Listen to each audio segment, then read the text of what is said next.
तो गाइस मैं हूं आयुष और आप देख रहे हैं रेसल इंडिया। स्वागत है आपका आज की इस न्यूज वीडियो में, जहां पे हम बात करेंगे कुछ लेटेस्ट खबरों के बारे में। काफी इंपॉर्टेंट इन्फॉर्मेशन है जो मुझे आप लोगों को देनी है गाइस। लेकिन उससे पहले मैं बता दूं कि कल चैनल के ऊपर एक टॉप 10 वीडियो आई थी भाई, जहां पे काफी इंपॉर्टेंट और अच्छे टॉपिक पे हमने बात करी। और आई थिंक क्योंकि कल आईपीएल के 2 बड़े मैचेस थे तो उसकी वजह से यूट्यूब की या तो नोटिफिकेशन सही से नहीं गई या फिर आप लोगों ने उस वीडियो को मिस कर दिया। तो डेफिनेटली जाकर उसको चेकआउट करें। लिंक जो है मैं उसका गाइस डिस्क्रिप्शन के बिल्कुल टॉप पे आपको दे दूंगा। स्टार्ट करते हैं हम अपनी पहली न्यूज से। तो लास्ट वीडियो में हमने डिस्कस करा था कि कैसे मार्क करानो को डब्ल्यूडब्ल्यूई ने फायर कर दिया क्योंकि मिकी जेम्स का जो पूरा सामान था उन्होंने कचरे के थैले में उनको भेजा था। लेकिन गाइस अब और भी ज्यादा एलिगेशंस उनके ऊपर लगाई जा रही हैं और उनकी एक्स गर्लफ्रेंड ने बाहर आके बोला है कि भाई मार्क करानो वो बंदा है जिसने डब्ल्यूडब्ल्यूई के टाइटल कई सारे चुराए हैं और अपने घर में वो बेड के नीचे उनको छुपा के रखता है। तो ये चीज वो यहाँ पे लिख रही हैं और ऊपर से वो ये भी कह रही हैं कि उन्होंने एक बार मेरी कैट को भी मारने की कोशिश करी थी। और ये जो आप पूरा स्क्रीनशॉट देख रहे हैं गाइस, इसमें कई सारी और भी एलिगेशंस हैं। तो मैं इसके बहुत ज़्यादा डिटेल्ड एनालिसिस में तो नहीं जाऊंगा, लेकिन भाई मैं सिंपल सी बातें कहना चाहता हूं कि ये जो स्टोरी है वो काफ़ी ज़्यादा अजीब सी मुझे लग रही है। और मार्क करानो ने पता नहीं क्या क्या करा हुआ है, शायद डब्ल्यूडब्ल्यूई को वो चीज़ें पता लग गई थी और उसी की वजह से गाइस उनको फायर करा गया है। अगली स्टोरी की हम बात करते हैं तो विंस मैकमैन रिसेंटली डब्ल्यूडब्ल्यूई की Q1 2021 अर्निंग्स कॉल में कुछ बातें बोलने के लिए आए थे गाइस। और वहां पे एक इंपॉर्टेंट चीज़ उन्होंने बोली और वो कहते हैं कि जो करंट डब्ल्यूडब्ल्यूई की मैनेजमेंट टीम है हमारी इस टाइम पे वो बेस्ट इन हिस्ट्री है। वो कह रहे हैं कि जितने भी पोटेंशियल रिवेन्यू सोर्सेज हैं उससे हम रिवेन्यू लेकर आ पा रहे हैं। हमारी जो कंपनी है वो ऑनलाइन नए प्लेटफॉर्म्स का यूज कर रही है, नई डील्स कर रही है, जिसकी वजह से एज अ बिजनेस डब्ल्यूडब्ल्यूई एक काफी अच्छे पॉइंट पे पहुंच चुकी है और काफी अच्छा रिवेन्यू गाइस वो जनरेट कर पा रहे हैं। तो विंस मैकमैन काफी खुश होंगे इस बात से कि भाई एज अ बिजनेस वो काफी ज्यादा स्टेबल है इस टाइम पे और जो रिवेन्यू सोर्सेज हैं वो फ्यूचर के लिए भी ऑलरेडी सेट हैं। और हमने लास्ट वीडियो में बात भी करी थी किस तरीके से डब्ल्यूडब्ल्यूई के नए प्रेसिडेंट जो हैं जिनका नाम है निक खान, उनके ऊपर विंस मैकमैन इस समय काफी भरोसा दिखा रहे हैं कि भाई ये बंदा जो है मेरी कंपनी को सही तरीके से आगे ले जा सकता है। तो गाइस ये काफी इंटरेस्टिंग चीज है। अगली स्टोरी की हम बात करते हैं गाइस। तो एनएक्सटी ने ऑफिशियली अनाउंस कर दिया है कि आने वाले एपिसोड पे जो है एडम कोल का हमें रिटर्न देखने को मिलेगा। जी हां, take over stand and deliver के बाद पहली बार एडम कोल एनएक्सटी पर आने वाले हैं और एक सिट डाउन इंटरव्यू में हमें उनके थॉट सुनने को मिलेंगे। तो ये सेगमेंट बिल्कुल भी हमें मिस नहीं करनी चाहिए क्योंकि जो भी उनके फ्यूचर प्लान्स हैं शायद उसका हिंट वो इस प्रोमो में अपने देंगे। और मैं इस चीज के लिए काफी इंटरेस्टेड हूं क्योंकि उनके जो भी फ्यूचर एनएक्सटी प्लान्स हैं वो जानने में मजा आएगा। और अगर वो कहीं ना कहीं हिंट देते हैं मेन रोस्टर पे जाने का तो वो तो गाइस और भी बड़ा टॉकिंग पॉइंट बन जाएगा। तो ये सेगमेंट बिल्कुल भी गाइस हमें मिस नहीं करनी।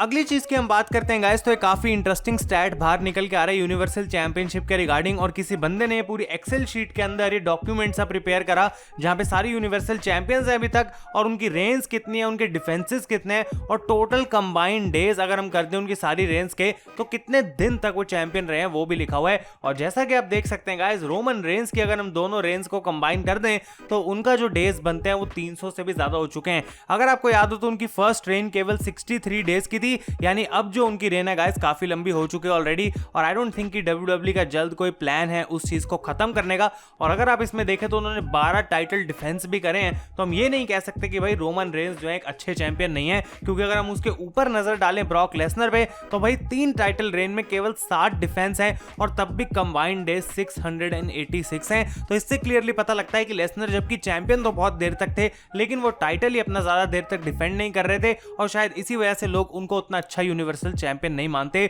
और बाकी लिस्ट गाइस आपके सामने है नीचे, आप लोग मुझे बताएं कि इस पूरे 8 नामों में से सबसे इंप्रेसिव यूनिवर्सल चैंपियन आपको कौन सा लगा है, वो मैं जानना चाहूंगा। नेक्स्ट स्टोरी की हम बात करते हैं तो पिछले हफ्ते की हुई स्मैकडाउन की रेटिंग्स गाइस हमें जानने को मिल चुकी हैं और अगर व्यूअरशिप की हम बात करें वो रही 2.042 मिलियन व्यूअर्स, जो कि लास्ट वीक के कंपैरिजन में 3.6% कम हो चुकी है। और अगर 18 से 49 डेमोग्राफिक की हम बात करें तो 5,60,000 व्यूअर्स जो है वो गाइस यहाँ पे हमें देखने को मिले।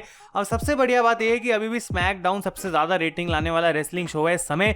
और मुझे इस बात की खुशी इसलिए है भाई क्योंकि स्मैकडाउन एक अच्छा शो भी है और वो डिजर्व भी करता है, लेकिन कहीं ना कहीं फॉक्स पे होने की वजह से उनको एक बेनिफिट मिल रहा है क्योंकि वहां पे व्यूअर्स ज्यादा हैं। तो क्योंकि फॉक्स इतना बड़ा नेटवर्क है शायद कहीं ना कहीं उनके मन में अभी भी ये बात होगी कि इनको अभी और रेटिंग लाने की जरूरत है कि भाई 3 मिलियन तक भी तुम पहुंच सकते हो। और अगर ऐसा करना है तो डब्ल्यूडब्ल्यूई को उसके लिए शायद प्रोडक्ट और भी ज्यादा बढ़िया करना पड़ेगा। लेकिन विदाउट अ डाउट स्मैकडाउन की परफॉर्मेंस काफी कंसिस्टेंट है और वो काफी लंबे समय से भी है। अगली स्टोरी की हम बात करते हैं गाइस। तो अंडरटेकर रिसेंटली एक इंटरव्यू पर आए थे जहां पे उन्होंने बात रिवील करी कि कौन सी वो एग्जैक्ट मोमेंट थी जब उन्होंने सोच लिया कि हाँ भाई डब्ल्यूडब्ल्यूई से मैं रिटायर हो जाऊंगा।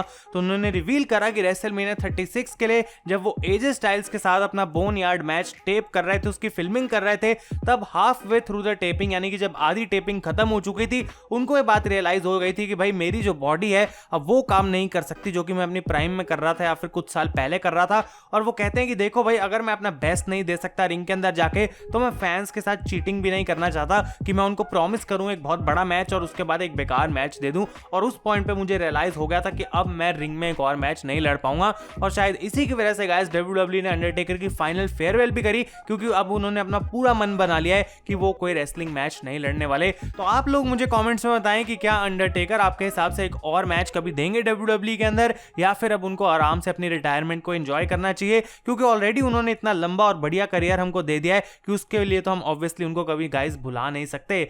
नेक्स्ट स्टोरी की हम बात करते हैं तो आज के इंपैक्ट रिबेलियन पेपर व्यू के टाइम पे स्लैमिवर्सरी पेपर व्यू का उन्होंने एक टीजर दिखाया, जिसमें कई सारे सुपरस्टार्स गाइस देखने को मिल रहे हैं जो कि अभी डब्ल्यूडब्ल्यू ने रिलीज करे हैं, जिनमें से समोआ जो, चेल्सी ग्रीन और मिक्की जेम्स तो क्लियरली दिखाई दे रहे हैं। तो इसकी इंडिकेशन हो सकती है कि स्लैमिवर्सरी तक हमें इंपैक्ट के अंदर ये तीनों रेसलर्स देखने को मिल जाए। और साथ के साथ न्यू जापान प्रो रेसलिंग के स्टार काजुचिका ओकाडा भी इस प्रोमो में गाइस देखने को मिले हैं, जो कि ऑब्वियसली पहले टीएनए के लिए एक टाइम पे परफॉर्म करते थे। तो इंटरेस्टिंग रहेगा देखना कि क्या इन सब लोगों को टीएनए ने एक्चुअली हायर कर लिया है। लेकिन गाइस क्योंकि हम टीएनए की बात कर ही रहे हैं, तो आज इनका एक पेपर व्यू है, जैसा कि मैंने बताया, इंपैक्ट रिबेलियन नाम से, और वहां पे दो इंपॉर्टेंट चीजें हमें देखने को मिली जिसकी मैं बात करना चाहता हूं। पहला ये कि हमें former WW superstar big cash, जिनको कंपनी ने 2018 के अंदर रिलीज कर दिया था, वो फिर से एक बार इंपैक्ट में आ चुके हैं कैज एक्सेल नाम से। यहां पे उन्होंने एक 8 मैन टैग टीम में जो अपना सरप्राइज रिटर्न करा था गाइस, और उस मैच को उनकी टीम यहां पे जीत भी गई। तो मैंने पूरा मैच तो नहीं देखा, लेकिन मैं ये जरूर कह सकता हूं कि बिग कैश अब काफी बढ़िया लग रहे हैं,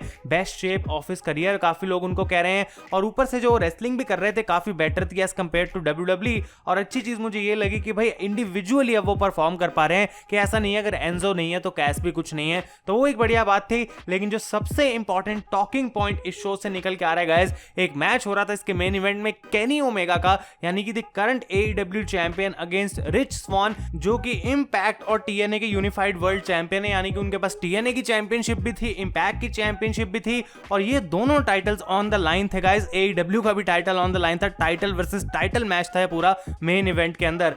तो इससे पहले हम आगे बढ़े, मैं कहूंगा ये मैच मैंने थोड़ा बहुत देखा, पूरा नहीं देखा, लेकिन जितना भी देखा भाई मजा आ गया देख के, बहुत ही बढ़िया ये मैच था। क्राउड होता तो डेफिनेटली और भी इसको अच्छा रिएक्शन मिलता, लेकिन यहाँ पे रिच स्वान ने अपनी पूरी मेहनत लगा दी, सब कुछ करके देख लिया। दो रेफरी भी हमें इसके अंदर देखने को मिले, जहां पे एक टीएनए का रेफरी था, दूसरी ऑब्री थी फ्रॉम एईडब्ल्यू। लेकिन guys at the end Kenny Omega ने बुरी हालत कर दी रिच स्वान की वी ट्रिगर पे वी ट्रिगर लगा के, एंड फाइनली उन्होंने वन विंग्ड एंजल लगाया है, और केनी ओमेगा इस मैच को जीत के बन चुके हैं TNA champion, impact champion and also the all elite wrestling champion. तो भाई यहाँ पे केनी ओमेगा के पास टाइटल ही टाइटल है, और लोग जैसे कह रहे थे कि वो बेल्ट कलेक्टर वाला अपना गिमिक कर रहे हैं, तो अब उनकी शुरुआत हो चुकी है, और अब वो ट्रिपल ए के चैंपियन भी है, वो बात हम नहीं भुला सकते गाइस। और अगर आपको ऑलरेडी नहीं पता, तो कर्ट एंगल ने भी एक टाइम पे ऐसी कोई चीज करी थी, जहां पे आप इस फोटो में देख सकते हैं उनके पास कितने सारे टाइटल्स हैं, including the New Japan Pro Wrestling IWGP championship guys. तो वो एक काफी बड़ी बात है, और केनी ओमेगा की इस विक्ट्री को ऑल एलीट रेसलिंग ने भी एक्नॉलेज करा है, और हो सकता है कि आने वाले डायनामाइट के एपिसोड पे